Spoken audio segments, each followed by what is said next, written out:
télévision, on parle de cinéma.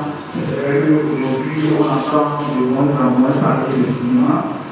Et lorsque on parle d'opinion, qu'est-ce qui fait la portée de l'opinion lorsque qu'elle soit bonne ou mauvaise? De plus en plus, c'est les médias en fait qui portent moins les opinions.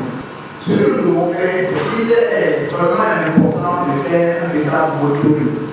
Nous devons faire un monitoring au niveau des médias et voir quel est le niveau de l'implication des femmes dans les médias. Et pouvoir engager sur la base de ce monitoring des plaidoyers à l'endroit des promoteurs ou des professionnels des médias pour encourager davantage l'implication des femmes. Et c'est ce qui peut ouvrir d'une certaine manière la voie à l'équilibre. L'autre chose que nous devons faire, c'est de travailler également au renforcement de capacité des femmes.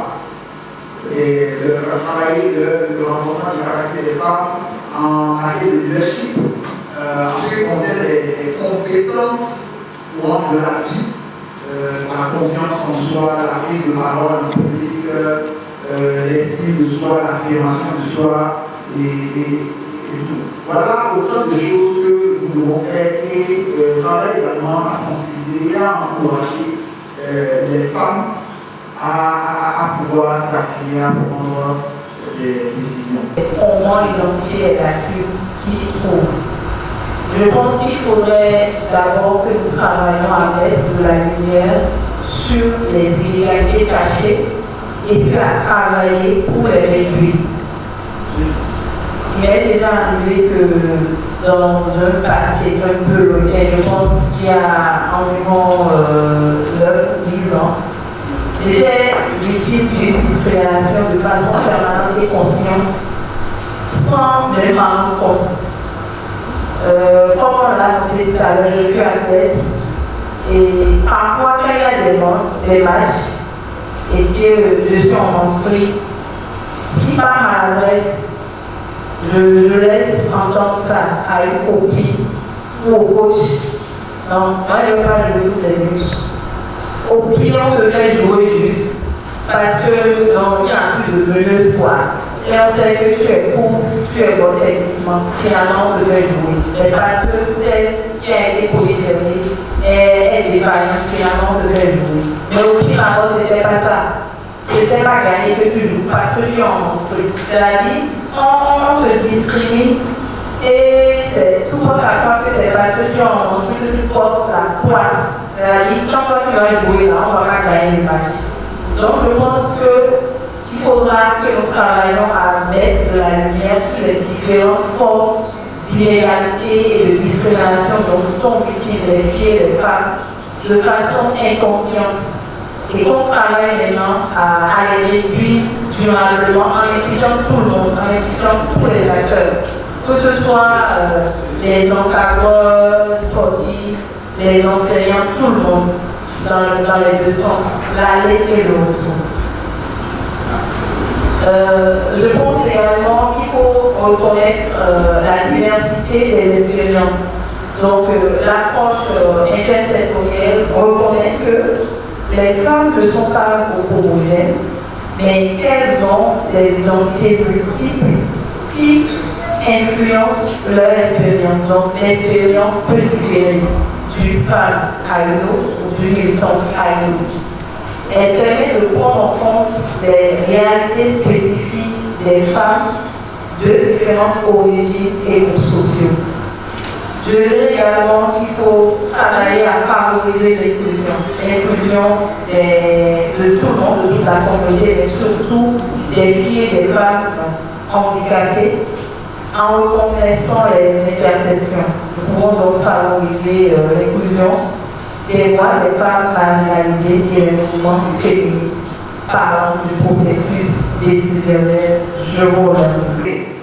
Lorsque peut-être que la fille de M.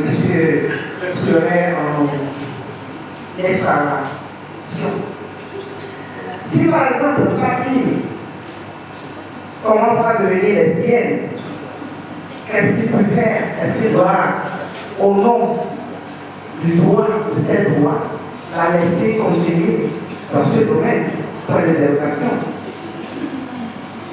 Deuxième chose, j'ai connu une dame enceinte de 3 mois, son mari n'était pas là, elle a avorté et a dit à son mari que la grossesse était compliquée.